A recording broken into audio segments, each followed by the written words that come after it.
Morning manna, manna in the morning. Get your daily bread and let your soul be fed. Morning manna, manna in the morning.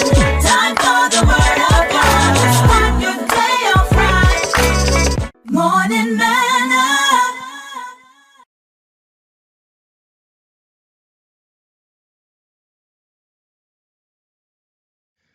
Foresight, insight, oversight, and hindsight. It is those areas of our lives where we need to be able to see things from every perspective. And when I say every perspective, I mean every perspective.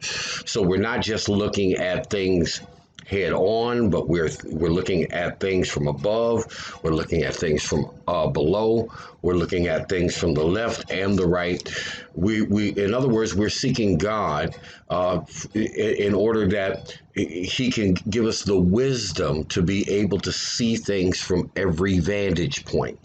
Now, before we had that little technical difficulty, I was talking about foresight. Foresight is like looking through a telescope.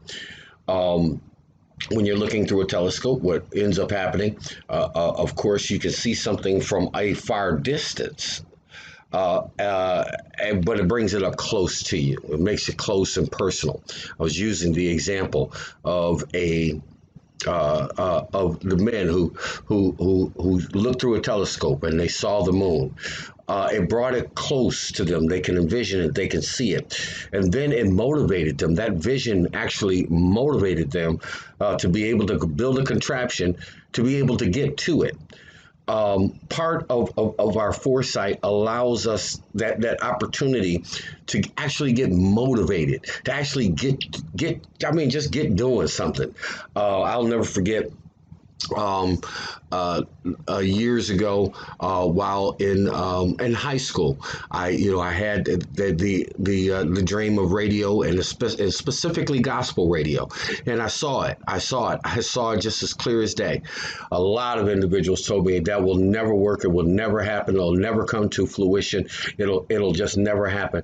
But I saw it. It was like me looking through a telescope and seeing something that seemed so far off, so far fetched, so out of pocket, but yet the wisdom of God allowed me to be able to see things from different directions. And with that kind of foresight that you have, being able to envision things, it is very important because now those are the motivating factors of your life. It's not just the motivation of paying your bills or living from paycheck to paycheck.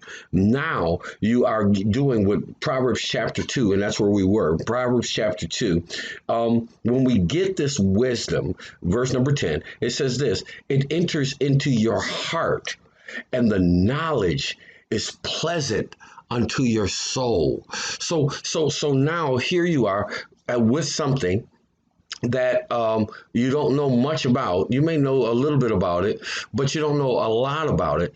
But now this thing is entered into your heart. It becomes that motivating factor because now you see the goal. You actually see exactly what it is. And now you begin to gain the knowledge around it. Now, I have to tell this to everyone. Don't get into things that you don't know anything about. Please don't. I don't want you to be out there being a bootleg doctor and you don't know the first thing about the human body.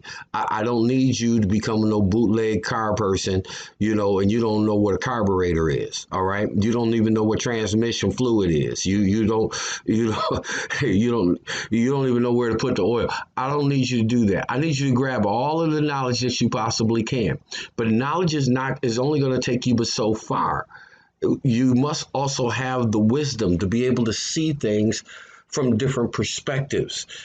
The part of the foresight is to give you the goal, And so you're looking at it from a distance, but you're seeing it close up and personal through that telescope. And you're saying, doggone it, I want to get that thing. Morning manna.